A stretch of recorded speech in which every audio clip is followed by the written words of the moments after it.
ఏపీలో పొగాకు రైతుల కష్టాలు తీరడం లేదు. అధికార విపక్షాల మధ్య విమర్శల దాడి పెరుగుతుందే తప్ప కొనుగోలు మాత్రం జరగడం లేదని పొగాకు రైతులు ఆవేదన వ్యక్తం చేస్తున్నారు.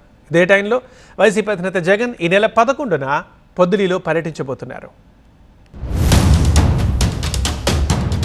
ఏపీలో పొగాకు రైతుల ఆందోళనలు కొనసాగుతున్నాయి. బ్లాక్ బెర్రీ సాగు చేసిన రైతుల పంటకు గిట్టుబాటు ధర లేదంటున్నారు.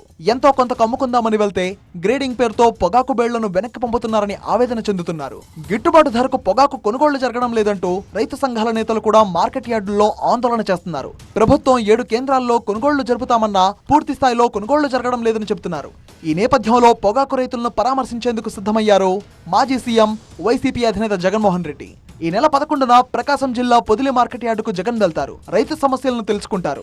పొగాకు కొనుగోళ్లపై ఇప్పటికే రివ్యూ చేసిన సీఎం చంద్రబాబు మార్కెట్ ఫెడ్ కు 350 కోట్లు కేటాయించారు.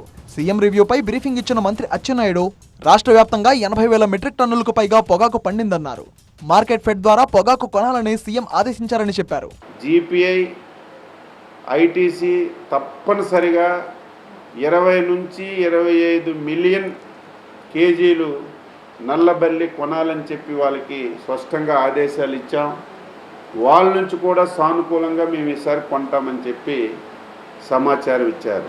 మిగిలిపోయినటువంటి ఈ 20-25 మిలియన్ కేజీలు నల్లబెల్లి పొగాకుని మార్క్ ఫెడ్ ద్వారా ఇమీడియట్గా కొనుగోలు చేయమని చెప్పి స్పష్టంగా ఆదేశాలు ఇచ్చారు. పొగాకు రైతులు ఆందోళన చెందాల్సిన అవసరం లేదని 12,000కు ధర తగ్గకుండా చివరి పొగ బేళ్ల వరకు ప్రభుత్వం కొంటుందని భరోసాను ఇచ్చారు మంత్రి అచ్చెన్నాయుడు. మెయిన్ క్వాలిటీ 12,000కు తక్కువ లేకుండా కొంటాం. మిగిలినటువంటి 2 క్వాలిటీస్ ఉంటాయి. ఈ 2 క్వాలిటీస్ కూడా అక్కడ పరిస్థితులను బట్టి ధరలు నిర్ణయించి ఏదైతే కంపెనీలు కొనగా మిగిలినటువంటి ప్రతి పొగాకు రేకు కూడా మార్కెట్ ఫెడ్ ద్వారా కొనాలని చెప్పి ప్రభుత్వం నిర్ణయించిందని చెప్పి సందర్భంగా తెలియజేస్తున్నాను.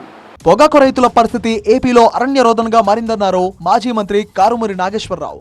జగన్ వస్తున్నారనే మొన్న ప్రెస్ మీట్ పెట్టి హడావిడి చేశారని, తర్వాత కొనుగోళ్లు జరగలేదని విమర్శించారు. కంపెనీలు సిండికేట్ గా మారి రైతుల్ని మోసగిస్తున్నాయని చెప్పారు కారుమూరి. లాస్ట్ టైం 20 రోజుల క్రితం జగన్మోహన్ రెడ్డి గారు పదవులు వస్తున్నారనేటప్పటికీ ప్రెస్ మీట్ మాత్రం ఈ అచ్చెన్నాయుడు గారు పెట్టేసి మేము కొనేస్తున్నాం, మేము అది చేసేస్తాం, ఇది చేసేస్తామని అన్నారు. ఏ మాత్రం కూడా 20 రోజుల నుంచి పట్టించుకున్న పాపాన్ని లేదు. ఇవాళ మళ్ళీ జగన్మోహన్ రెడ్డి గారు రేపు 11వ తారీఖున పదవులు వస్తున్నారు. ఇంకా 55,000 మెట్రిక్ టన్స్ రైతుల దగ్గర ఉంది. వాళ్ళు ఏమైపోవాలి? మళ్ళీ పంటలు మళ్ళీ వచ్చేస్తున్నాయి, పంటలు వేసుకోవాలి. ఓ పక్క నుంచి మళ్ళీ ఈ పొగాకుని అమ్ముకోలేకపోయారు, పంటలు ఎలా వేసుకోవాలి? అంచనాలకు మించి నల్లబెర్రీ పంటను పండించడంతోనే ఈ పొగాకు కొనుగోళ్లలో ఇబ్బందులు ఏర్పడ్డాయని ప్రభుత్వం చెబుతోంది. రైతులు ప్రత్యామ్నాయ పంటల వైపు దృష్టి సారించాలని సూచనలు చేస్తోంది.